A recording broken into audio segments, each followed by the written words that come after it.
IPS की वर्दी और डीजी का पद रहते भी साधना संगीत की बाबा भोला पर गाया इनका भक्ति गीत अब वायरल। बिहार का डीजीपी बनाने के लिए जब केंद्रीय प्रतिनियुक्ति से 1990 बैच आईपीएस आरएस भट्टी को बुलाया गया तो यह मान लिया गया कि नीतीश सरकार को राज्य में सेवा दे रहे सबसे सीनियर आईपीएस अधिकारी आलोक राज पर भरोसा नहीं। नजदीक से देखें तो बात भरोसे की थी ही नहीं, तटस्थता सौम्यता वाली छवि की थी। भारतीय पुलिस सेवा के 1989 बैच के अधिकारी आलोक राज पुलिस की सारी जिम्मेदारी निभाते रहे, लेकिन कड़ियल छवि कभी नहीं रही। वजह है उनका शास्त्रीय संगीत साधना।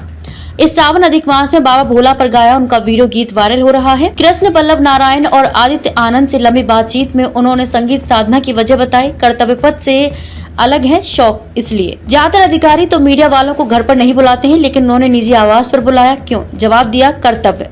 कैसे? डीजी आलोक राज कहते हैं कि कार्यस्थल पर आपकी छवि सिर्फ जिम्मेदार कर्तव्यनिष्ठ कर्मी की होनी चाहिए।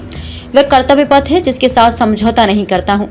कार्यविधि और कार्यस्थल से अलग अपनी निजी दुनिया में आप खुद को अलग ढाल सकते हैं, जहां कोई बंधन नहीं होता। बंधन नहीं होता तो आप अपने शौक को जिंदा रख सकते हैं। मैं ये काम घर पर करता हूं। घर वाली बात यही होनी चाहिए। संगीत तो हर इंसान की जिंदगी में है। डीजी विजिलेंस आलोक राज का गाया गीत ये भोला सबसे बड़ा है, अलग अलग सोशल मीडिया पर चल रहा है। लोग टी सीरीज के इस एल्बम को ऑर्डर कर मंगा रहे हैं। संगीत की साधना पर भी कहते हैं कि संगीत तो हर इंसान की जिंदगी में होता है। आपने सुना जरूर होगा कि हर इंसान बाथरूम सिंगर जरूर होता है। कुछ सुख में गुनगुनाते हैं तो कोई दुख में भी नगमे गाता है। मुझे स्कूल कॉलेज के समय फिल्मी गानों का बहुत शौक था। 20 अगस्त 1989 को जब आईपीएस के रूप में सेवा शुरू की तो यह सब किनारे हो गया। पुलिस का काम और जिम्मेदारी अलग होती है। करीब 22 साल तक उस छवि में बंधा रहा। फिर लगा कि कर्तव्य पथ की छवि अपनी जगह कायम रही, लेकिन उसकी नकारात्मकता को दूर करने के लिए अपने शौक को परवान चढ़ाया जाए। दिसंबर 2011 में हिंदुस्तानी शास्त्रीय संगीत की विधिवत शिक्षा लेने लगा। बड़े अच्छे गुरुजी भी मिल गए। श्री अशोक कुमार प्रसाद के सानिध्य और मार्गदर्शन में संगीत का यह सफर निरंतर चल रहा है और मैं कहूँगा कि निश्चित तौर पर यह बहुत ही मधुर सफर है। 6 साल रियाज के बाद गाया एल्बम में राज्य में सेवारत सबसे सीनियर आईपीएस अधिकारी के घर में उनके एल्बम करीने से रखे मिले।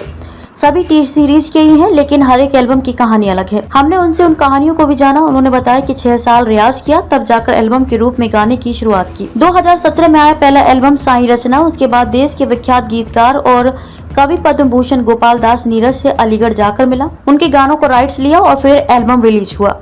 नीरज के गीत रिलीज हुआ, इसे लोगों ने पसंद किया तो मैंने विख्यात शायर और कवि दुष्यंत कुमार जी के पुत्र से मुलाकात की। उनसे अनुमति लेकर मैंने दुष्यंत कुमार की गजलों का भी एल्बम किया। पिछले साल सावन में कबीर भजन का एल्बम रिलीज हुआ और इस बार बाबा भोलेनाथ का भजन रिलीज हुआ। एक भजन और गाया है, वह भी जल्द ही रिलीज होगा। पुलिस में होकर ऐसी छवि क्यों बनाई?